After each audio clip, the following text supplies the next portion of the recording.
Hey, what's up, everybody? Welcome to episode number 132 here on Season 1. And today we are getting into, do you get a higher return for having more money invested into Acorns? And so first of all, there's two ways to understand this question in regards to higher returns. So first of all, there's the percentage version, which would mean that the more money I have invested, like say I have $1,000 versus $100, and we'll just stay on to that for the entire rest of it. $1,000 versus $100.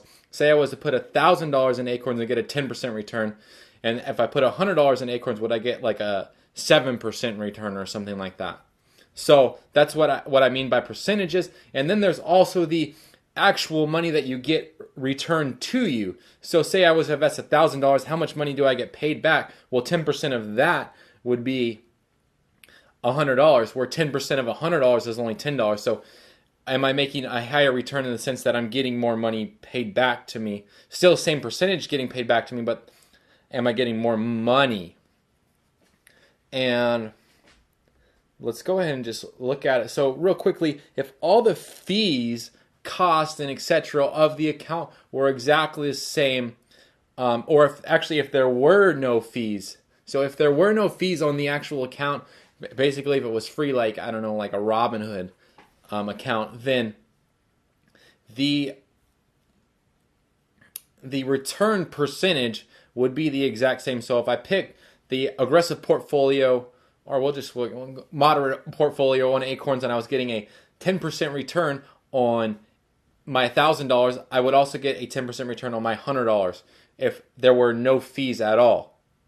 However, the amount that I would get paid back would be $100 on $1,000 versus $10 on $100. So you would make more money, but it would still be the same percentage. However, the issue is when you start adding in those kind of fees, and the fees make it more difficult to understand, and thus this is where the question gets a little bit tricky. So Acorns charges a $12 fee per year for accounts under $5,000, or actually it's $1 per month, which comes to $12 a year. And if you have an account over $5,000, you get charged a 0.25% rate, which is a flat. It's going to be flat.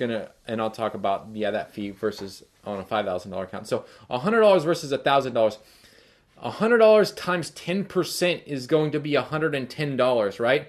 So at the end of the year, you should have $110. However, Acorns is going to go ahead and take their $12 from that, leaving you with a $98 balance.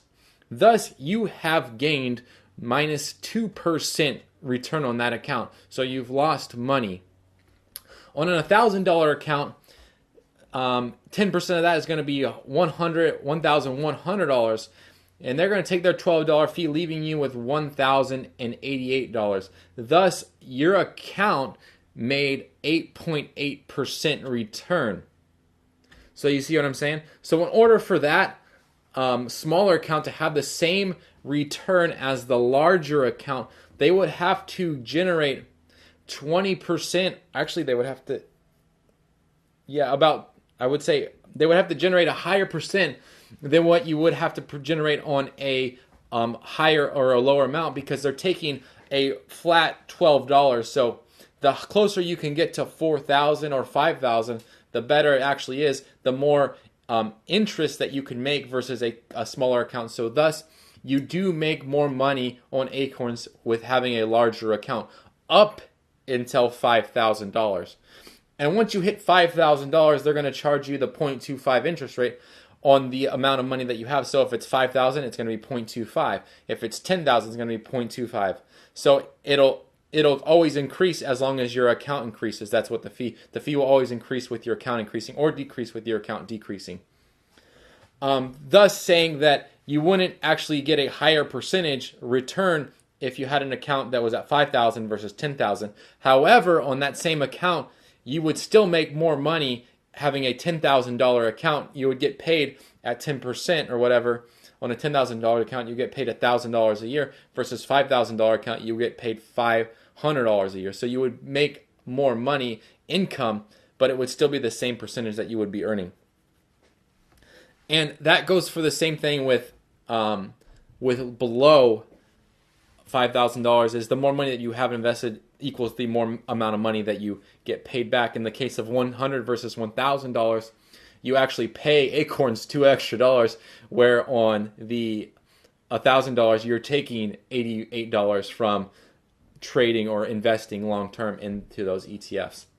So that pretty much wraps it up. It's pretty simple to understand. So yes, having a larger account up until a certain point will get you a higher percentage return, and then obviously having a larger account in general will get you more income, money that's paid back to you. You'll get a larger sum of money, but not a bigger percentage. Anyways, let's go ahead and dive into the question of the day, and that is, would you rather go into the future or the past? And I think about this quite a bit. I think for me, I would rather go into the past if I could, and then instead of going into the future. And that's not, that's because, like, the past you've already kind of like lived, so like, you know, to go back to the past would be really cool because you'll never be able to go back to the past. Going into the future, though, every single breath you take, every day you live, you continue to move forward and you continue to go into the future, right? So it would make sense that I would want to go into the past. But it definitely was like, oh, you know what, jump 50 years into the future versus 50 years in the past. I think it would definitely be cool to see what the world looks like in 50 years from now. So it's definitely, I'm torn answering that question. Logically, though, I think I would like to go to the past. Anyways, if you guys have any questions regarding Stash, Acorns, or Robinhood, as well as general investing advice, business, Etsy, or coaching, feel free to post those down below, and I will try my best to get them on the next episode. But until next time, don't forget to hit the subscribe button, and then go and hit that bell to join the notification squad. And check out this video on how do I keep an 8% return on Acorns, and check out this other video right here. And as always, thank you for watching. I really appreciate it.